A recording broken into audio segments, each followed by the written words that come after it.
Mr. Chairman, you are live.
other than just an order returning possession of the property to them.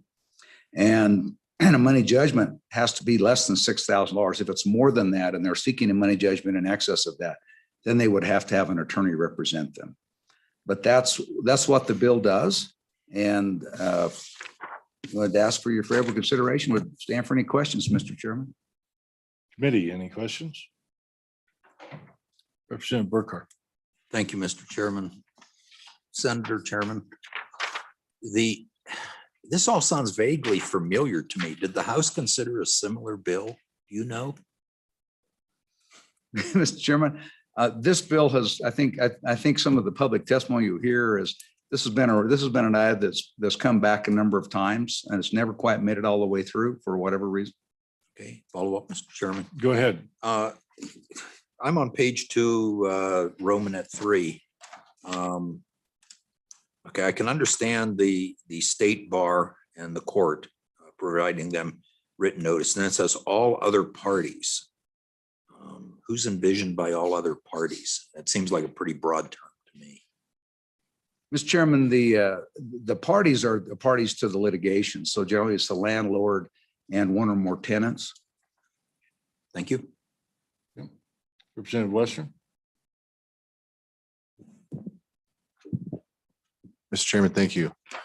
Chairman Perkins, so if I may just kind of walk through a scenario and just kind of see how this bill would impact that. So let's say I own a condominium myself, 3 or 4 other partners. We have that condo held in an LLC. Tenant has not been paying rent. We go through this formal process to evict them. They say, all right, well, I request a jury trial. So of course we have to go through that whole process. And let's say that they end up losing the case. So previously, if you had an attorney, and especially if they had made any, I guess if they hadn't done their job properly, they had malpractice insurance. But under this scenario, the burden of the judgment would be on myself and all of my partners in the LLC, correct? In the event that we lost that case at trial. Is that correct? Mr. Chairman, FEDs generally do not have a trial component. If there are, Mr. Chairman, I have never had an FED that had a trial component. I suppose. I have had one. Have you? Yes. So if they request a jury, but I mean, that's a risk that you would have. If you decide to proceed without an attorney, you don't have the coverage of 1, the attorney knowledge or experience. And 2, you don't have the advantage of the attorney's malpractice insurance. And so that's an election that people have anytime that they go pro se, meaning they represent themselves. You always have the right to represent yourself in any civil action if you're the party. And so if you choose to do that, that's a risk that you now take upon yourself. And so you as that attorney has that risk upon themselves as well. Now, if you, as the bill's written, if the other party, meaning the tenant, wants to ask for a jury trial and they're proceeding back and they have a counterclaim, you have the opportunity to also go get an attorney. You're not required to appear by yourself. So at any point in time, once either party is represented by the attorney, the bill provides the opportunity for the other party then to also obtain counsel and be represented by an attorney as well. Representative Duncan. Thank you, Mr. Chairman. Senator Perkins, this makes me excited. So, Mr. Chairman, I think that representative may want to get out more if this is going to get her. so as a property manager and an S Corp of my company and representing many, many landlords, this bill, the way I'm understanding it, would allow me to act on behalf of the owners that I represent, correct? I am, Mr. Chairman, I'm not sure about that because what happens is you have to be either an owner, shareholder, member, partner, or other employee of the business entity.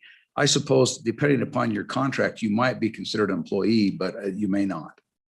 It'd have to be, it'd depend on the nature of your contract between you and your property, people with whom the owners with whom you're managing the properties. And therein lies the problem. So we could have property managers set up and then engage in litigation and practice law on behalf of the various landlords that they're managing property for. Is that right?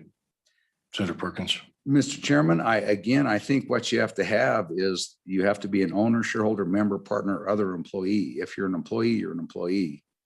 And so I think property managers will have to tread very carefully about how they do this, because they don't qualify in one of those categories unless there's something specific in their contract that somehow makes them an owner, a member, partner, or other employee.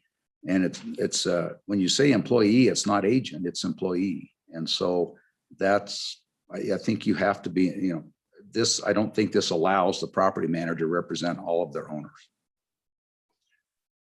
So go ahead, Representative Duncan, then I Thank have you. some questions. Thank you, Mr. Chairman. So as my management agreement with my owners, as it stands, I wouldn't, as a property manager, qualify. However, my owners, who I have multiple properties who are engaged in a LLC or an S corp, they would be able to go in and represent themselves. Correct? Mr. Chairman, yes, they would be the owner. They would be an owner or shareholder Okay. or a member. Just yes. want to get that straight. Thank you. So, Chairman Perkins, you said this was a constituent bill, and I assume this has more to do with sort of a mom and pop LLC type of business that they're running day to day, and this is a matter of convenience and expense for them. Is that the main reason behind this? That's absolutely correct, Mr. Chairman, and that's why I put the upper limit of the money judgment.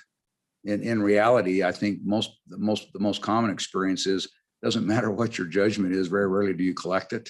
I mean, if they had money, they would pay their rent, but very rarely do you collect it. But nevertheless, in these situations, a lot of leases are so punitive with respect to penalties and other items that it's very easy for rents to accumulate well beyond the $6,000 limit, and that creates a whole nother issue. So ultimately, that was the intent of putting a limit on at least the money judgment portion, Mr. Chairman. So Senator Perkins, if the provisions regarding other employee were stricken, it would not get away from the intent of what you're trying to accomplish for your constituents? Mr. Chairman, I don't think so. About the only other, as I contemplate how you would do that, I don't even believe that a lot of places your structure would be, you would have an LLC or partnership or limited partnership that owns the property. Then you might have an S corporation that manages the property. And the S corporation, unless the S corporation unless the owner of the S corporation, the owner of the property are the same, I don't think that management company is going to have the ability to do it under this new statute. It was written that way so that to try and rein that in to some degree. You'll have to be an owner, shareholder, member, or officer.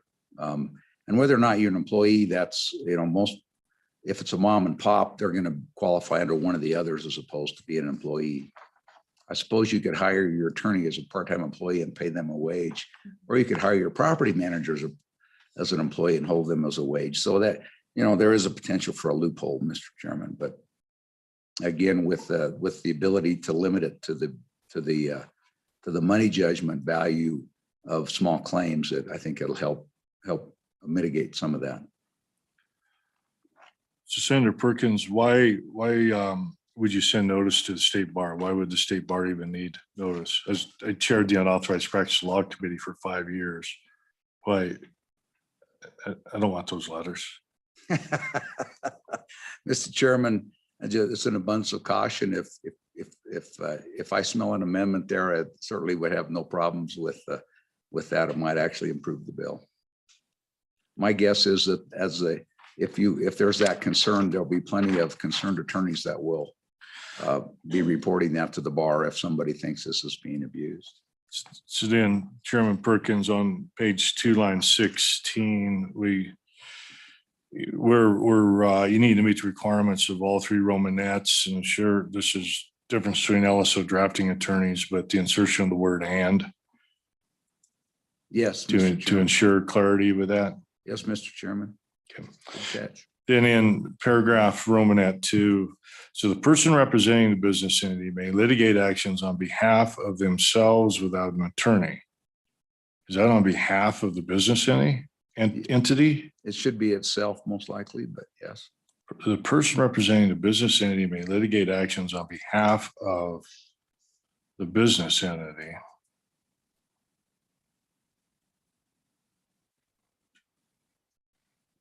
Provided that if an attorney appears, the opposing party is entitled to a continuance for purposes of obtaining an attorney of its own.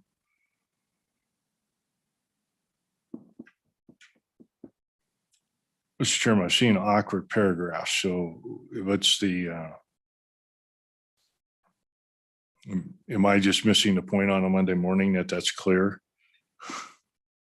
Mr. Chairman, it may be inartful, but I think it does work.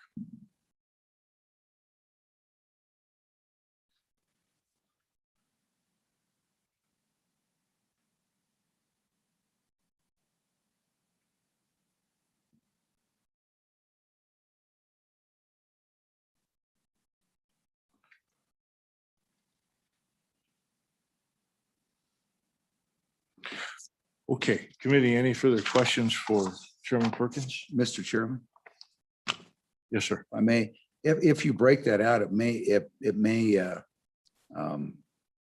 be that the right of an opposing party to a continuance may actually be more appropriate as its own Romanet. Or it also might be a very appropriate for it to be its own subsection. It's awkward in the fact that it's within this combination of things that you have, other than the fact that it's part of the required notice, I think. But other than that, it's really relatively, it's in the wrong place to be considered in and section in those three paragraphs, Mr. Chairman. Okay, we'll go ahead and Ms. Riverkite, did you want to justify? You can stay there.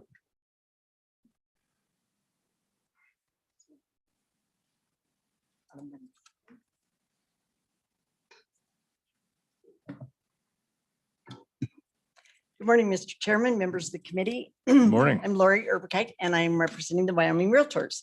And indeed, this bill has been around before. It was about 20 years ago, if I recall correctly.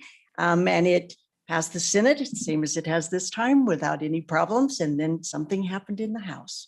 We never know what happens in the House, but we are very supportive of it. And there are a lot of real estate offices around Wyoming that have property management divisions, or they do it just to basically help pay their own rent and have a steady income coming in. It's our understanding, and we're hoping we're correct, but we'll find out when we talk to our attorney in depth if this passes, that when we do lease or property management, the lease itself is actually signed between the real estate office and the tenant. Many times the tenant has no idea who even owns that property. And I started in property management when I started in real estate many, many years ago. We had a local individual who was the pastor of a relatively large church. And he didn't want anyone to know that he owned all those properties, because then they would think that he should be charitable and he should just let them live there for free. So his name was never revealed. And very rarely, in fact, I think for the 18 months that I actually did just property management, we never had a forceful entry and detainer. You normally post the 3-day notice to quit, leave, and vacate, and they quit, leave, and vacate, and you're done. Very rarely do you have to use these. I had to last year with a tenant in one of our personal rentals. And I did kind of want to just hire an attorney as opposed to having to do it myself. I really cut into my golf game. But the quote that I got from a local attorney in the center of the state was $1,000. The forms are pre-printed. You fill out the form, you take it to the to the court, they stamp it, and they give you the service notice. You take that service notice either to the sheriff's department or to a private server. They serve it. Once they have proof that service has been made, a date is set, the court date set, and it takes less than 5 minutes once you're inside the courtroom. It took longer to go through the security than it did to go to do the actual hearing. So it's not a difficult process. I now have all the forms, and so the next time it's going to be even easier because you just copy the form one more time. So we are very supportive of it, and I guess we'll find out. We'll have to have more clarification whether or not, because that lease is signed between a real estate office and the tenant, not the owner of the property, would they be able to appear? We certainly hope so.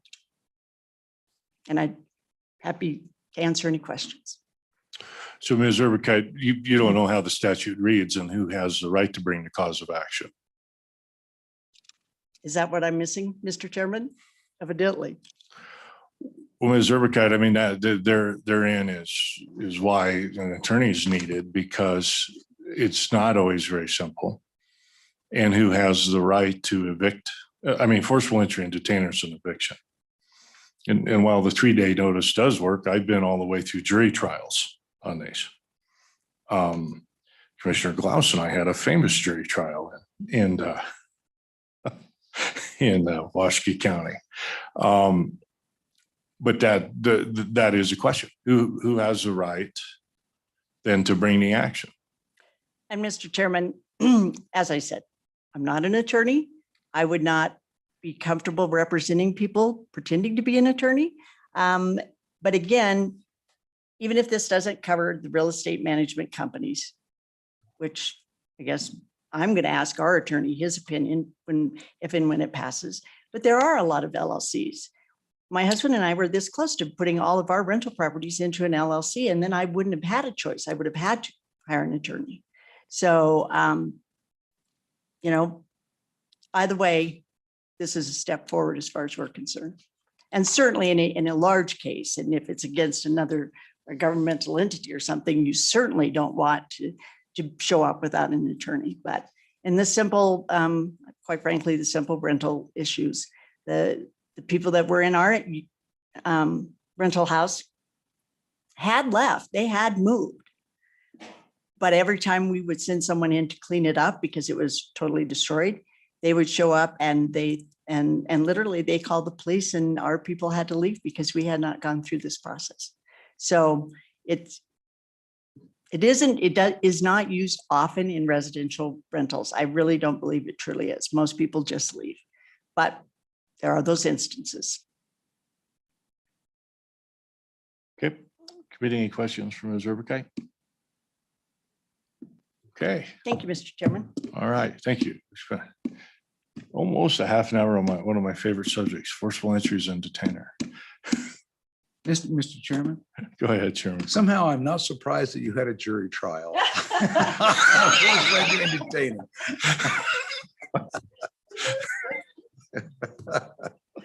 If anybody would, Mr. Chairman, it would have been you. And I won. I'm sure you did. I'm sure you did. Okay. I don't think there's anybody out there, so we'll go ahead and close public testimony. It's the committee's pleasure. Mr. Chairman. All right, it's moved by Heiner. Was it seconded by someone down here? Okay, I'm not gonna let the realtor.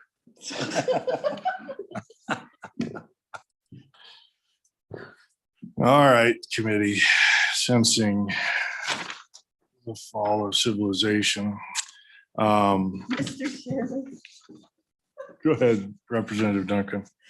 Thank you, Mr. Chairman. I do have to say, in my 16 years of practicing real estate, I have never had to go to the court, ever.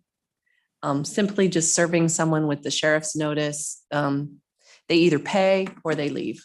So, this is very rarely. So herein is the complicating factor is you could, as a property manager, you could as the manager of an LLC, you could as an employee of any business entity, send a notice to quit, leave, and vacate.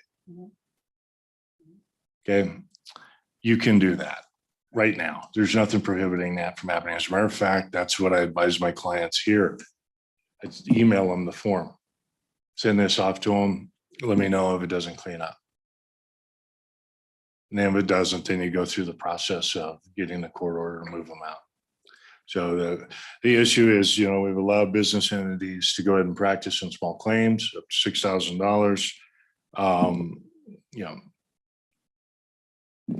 I have difficulties with a lot of provisions of this, is that you go to look for an attorney when you have a problem, and yet there's no work in the interim for attorneys.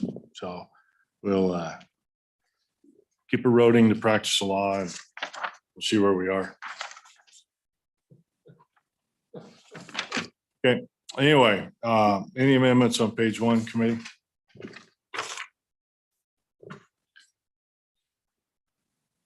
Okay, on page 2, I've got a couple, I'll just do this for sake of speed here, is I really would suggest on line 9 that we go by an owner, shareholder, member,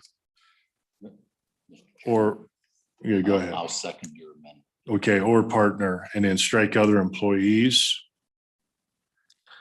That would also need to carry on as a single amendment down on line 21 on page 2.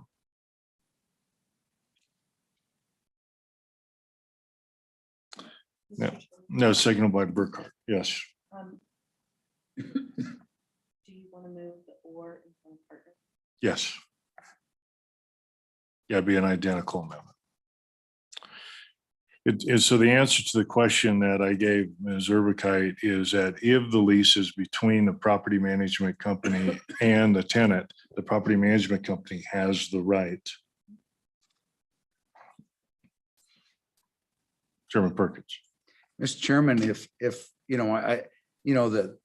I think your concern, Mr. Chairman, is that potentially it gives the ability of particularly a property management company to basically do this low level practice of law. But what is a lower level practice of law? Mr. Chairman, if that's a concern, you could add an additional requirement that the entity is the legal owner of a majority interest in the property from which the eviction would occur. And so any property manager is going to resist that. But ultimately, if you don't have something like that, you could have a property manager basically issue, representing clients in these things. We have property managers have, dozens of properties, and basically it does provide the ability to turn their office into a law office. And I don't know if that's appropriate. That would be for your committee to decide, Mr. Chairman. Okay, well, we've got the amendment before us right now with basically striking other employee in 2 places. All those in favor of the amendment? Aye. Opposed? Yeah, amendment carries. Carol, you have that? Okay. I also have on line 14, and this is just a point of clarity here, or excuse me, line 13. Okay, it reads, may litigate actions on behalf of themselves. What I would do is strike themselves and insert the business entity without an attorney. So that instead of themselves, make that clear that we're talking about the business entity. Okay, it's been seconded. All in favor? Aye. Opposed? Okay. Then on line 14, which says if an attorney appears,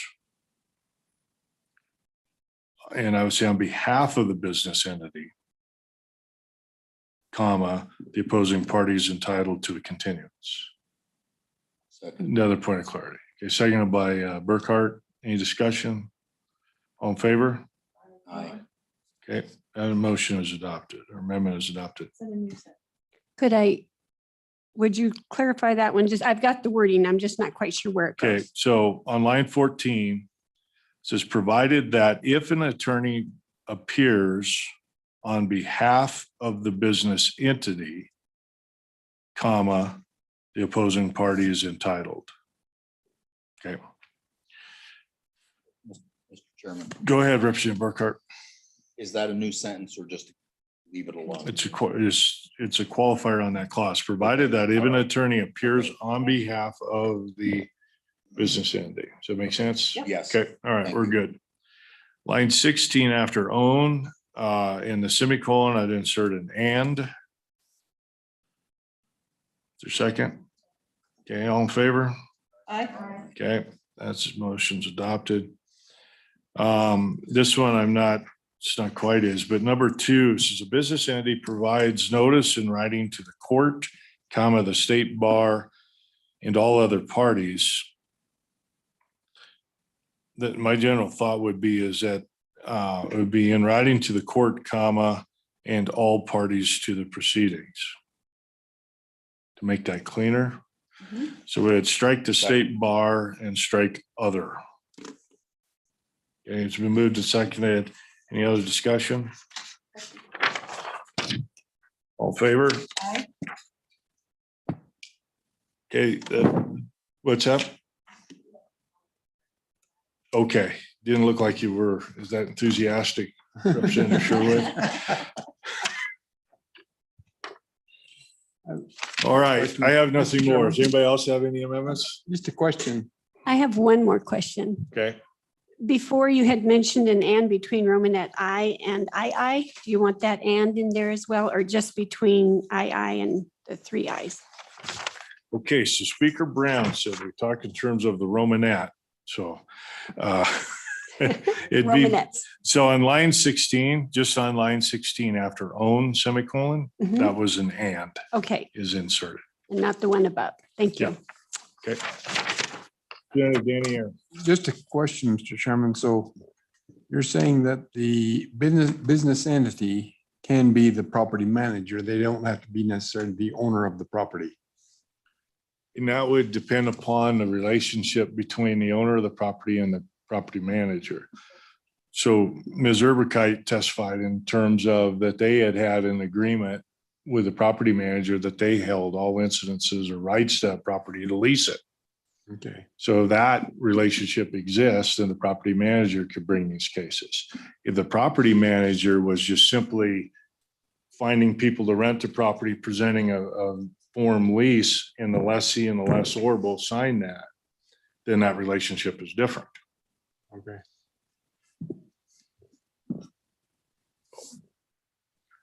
Which is why we should just let people who don't go to law school do this. Okay. Question being called, roll call vote, please, Carol.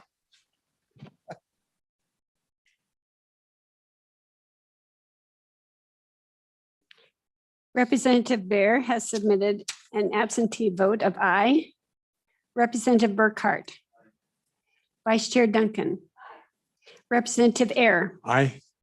Representative Gray has submitted an absentee vote of aye. Representative Heiner. Representative Sherwood. Aye. Representative Western. Chairman Greer. No.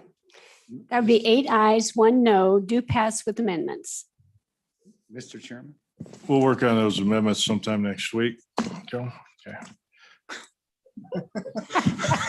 Mr. Chairman? Chairman Perkins. Just for the property, before the property managers get too excited, just make sure you check with your O&D carrier that you will be covered if you go down this road. I think, So, and again, I think property managers are free to send notices to quit, leave, and vacate right now and should do so. And you're absolutely right. That solves 90% of the problems. 90% of the problems. All right, you're a good sport, Chairman Perkins. Officer and a gentleman. Thank you. Okay, members, I have nothing more in the hopper, else I would have buried this bill.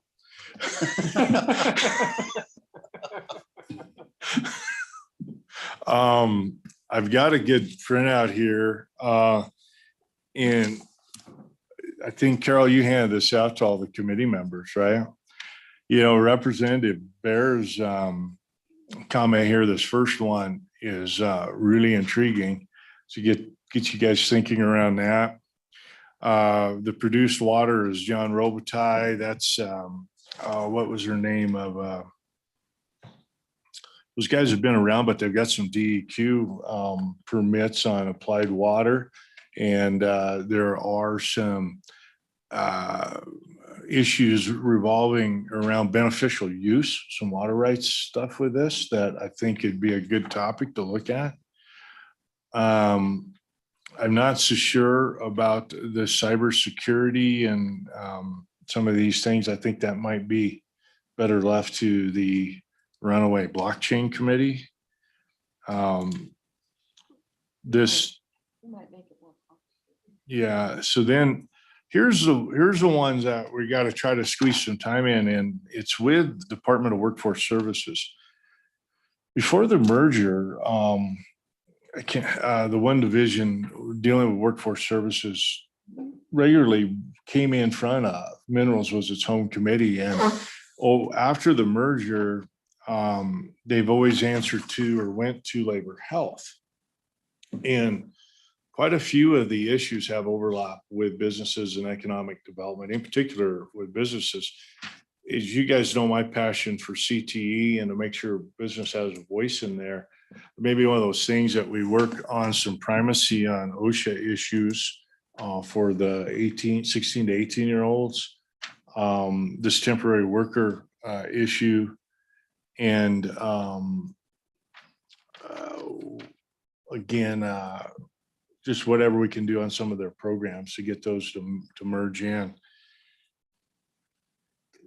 The issue out of the city of Casper is the continuing saga of Natrona County trying to get something out of the landfill fund because they had done it right. They had spent their money. Cody was the same way, and there's lingering sour grapes after 7, 8 years already that they weren't able to get any of the state funds when all the other communities did. Industrial Siting Act. I don't know, Representative Heiner, you were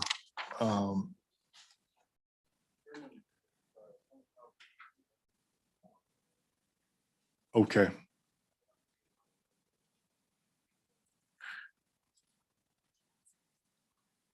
Who's still on? Yeah, no, that's fine. Yeah. I haven't called anybody a bad name, have I? Okay. Just cranky about realtors. Love realtors. One of my best friends is a realtor. In fact, he just sold another lot for me. So,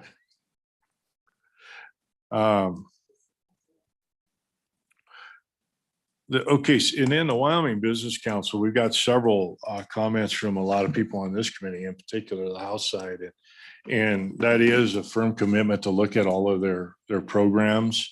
Depending upon what legislation makes it through, we may have additional charges associated with that. I think as we saw that a look at a refresh maybe is the right way to say that, business rate community grants. I think the bill that we voted down was not the right approach to just throw in just more leniency. And I think we need to look at that. I think the staff over there is great. Josh Durrell's doing a wonderful job. He's got his their vision statement out and their strategic plan. And I think we start working through that. I also have a series of corrections on the economic challenge loan program that we need to try to tighten up some things. So there's quite a bit to do there. The continuing on this revenue neutral severance tax modification, I think is well worth looking at.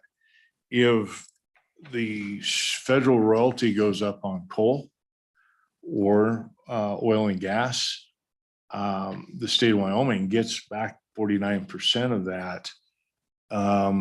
With oil and gas, it's so tied to the market, you can get in and out. I mean, I know that's huge capital expenditures, but with coal and other mining, I mean, those are 20-year commitments, 10-year commitments on capital at the lowest amount. If you see an increase in the federal mineral royalty, do we look at offsetting severance to a component of that? Won't be particularly favorable with some people, but how do you do what's right? So.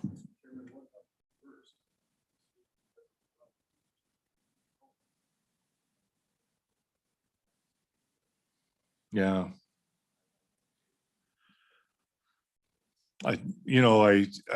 It's fair comment. make a less regressive tax structure overall and make it more progressive associated with price. And it's a good conversation. Electrical grid reliability will now be fully in our court. And actually that's not all bad because we're starting to, I think we all have a pretty good understanding of the issues. This other topic here on bonding and Wyoming Energy Association and reclamation could be a very intriguing issue, and maybe one that's more pressing on more fronts than we realize. And that's the ability with respect to coal mines to continue to be able to procure financially surety bonds. And so there's a couple ideas being kicked around, and I think it's well worth a look at. It should be not only good for coal companies, but also very good for those that are concerned about the environment and about making sure that good reclamation is done and taking some question marks away. So I think one of those things that could be a productive conversation for all involved. Yeah. So, Mr. Chairman, you continue with the approach of doing some education prior to discussing that. Some education. Yeah. I can heartily support that. And I've seen some other bills starting to talk about bonding, issuing bonds. This is a road I'm not sure we're ready to go down without some knowledge. So what Representative Burkhart's talking about is to get, and I've talked to him twice now, is have Patrick Fleming come in and educate us on what those revenue bonds associated with Wyoming Energy Authority, what they are, how they can currently be used, some of the difficulties with using them as the statutes sit right now, and then maybe hopefully we could look at or consider options that might make that a more usable tool. People talk about it all the time, but the simple fact of the matter is it's not workable. So and Representative Gray had low tax promotion. I think that's part of the Wyoming Business Council. This ROI, again, Representative Sherwood, I'll just try to find that one report. I'm trying to think of what year that was, and we can follow up on that. We'll get some of these put down. And so coal fire plant status. Which one's that?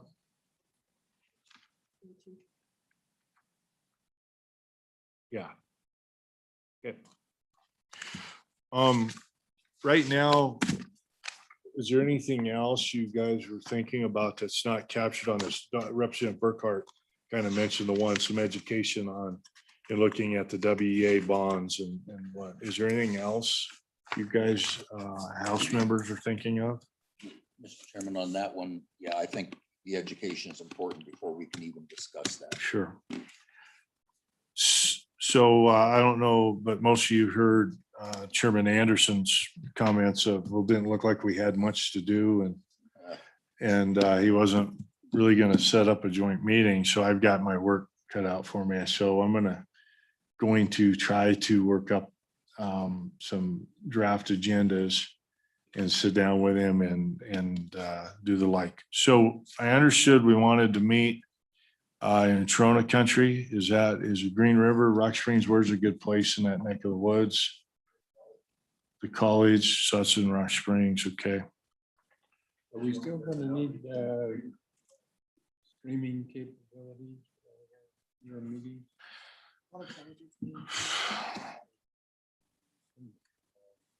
I don't like it. Mr. Chairman, if I might, my other duties, frankly, I've already said I want people here in person. I really don't want to do any streaming. That's my opinion from transportation. Yeah. Just to give you an idea. Okay. If we have to, just bring a computer. So Rock Springs, did I hear that did people want to see? I think it would be good to because I go all the time, I don't ever think anything about, but SER, no one's been through the SER building or the high bay facility that's on here. I've been through there. I'm with you. Yeah. I've been through it. I don't want to do that 3D graphic. It made me seasick. But a meeting in Laramie? Yes. Okay. Okay, and then we'll probably do our first meeting, which I like to sort of get the educational things rolled out and set the tone, try to get the ideas, kind of boxing in the scope of the issues. Probably do that in our first meeting and do that one in Casper, be my thought.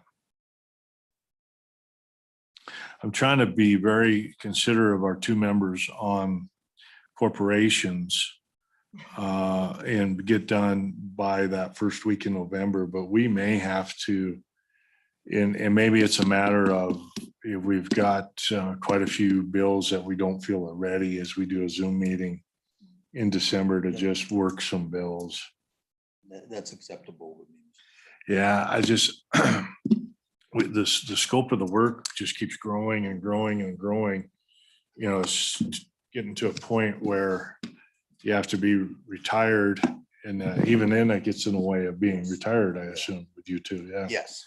Mr. Chairman. Yeah. You've indicated 3 locations. What about the 4th? I think we had 4 meetings. scheduled. Well, Senator Anderson and I just locked down 4 dates. We're probably gonna have to throw out, there's a date we had like in late July, Yes. and that date's probably gonna have to get thrown out. It's too quick of a turnaround. And then if we have a special session, but Senator Anderson wisely threw out 4 dates and got them locked down so that they are ours. Okay. That was the reason behind that. And then we sculpted those around his and Ike's calendar because that's the only way you can start, quite frankly. So, okay, I'll visit more with Chairman Anderson. We've got time to have a public meeting. We want to hear interim topics and just talk to people and kick those around. Sometimes those are fine to do. We just gotta, if we do it in the morning, come in at 8:30 maybe and do that. And we could do that maybe on Wednesday. So, yeah.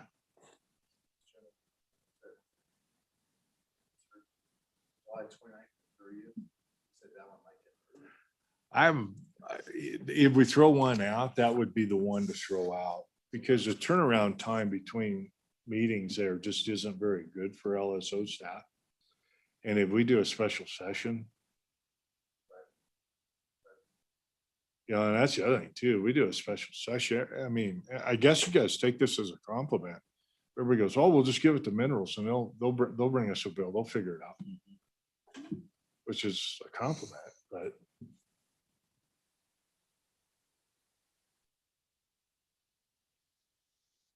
You know what? We'll go ahead and adjourn the meeting.